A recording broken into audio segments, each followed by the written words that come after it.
Magandang hapon mga ka-people. Hingi lang ako ng konting follow and like and share ng aking mga video.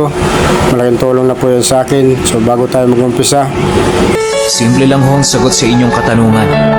Yun po ay wala kaming ibang pagpipilian dahil ito lang ang trabaho naming alam. Kahit papano, aminado po kami na dahil sa aming amo, natustusan namin ang lahat ng aming mga pangangailangan.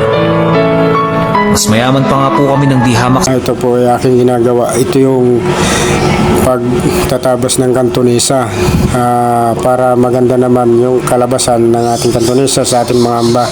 So kailangan natin pag 45 degree, ayan ay ating hasain para swak na swak dun sa katapat niyang 45. So mabagal yung ating paggalaw, gawa na tayo naghahasa at nagpo-45. Sa paghahasa pa lang mga ka-people ay putol na yung ating oras. So mabagal na masyado yan. So ang ginagawa namin, mabilisan na lang na paghasa para hindi naman aware sa ating mga busing.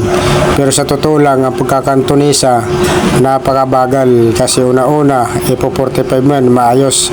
Kasi sa pagpo-45 hindi po madali ang pagpo-45. Ito na pala yung kinalabasan ng aking inaasa kanina, yung mga kantonesa. Ito naman tinatawag ng kantonesa na naka-45.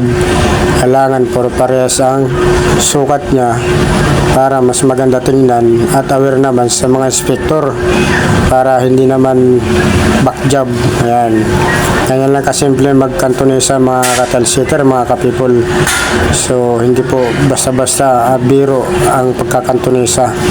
Kasi una-una, iniiwasan natin yung mga bungi. So ito yung aking site, aking ginagawa. Ito ay tapos na.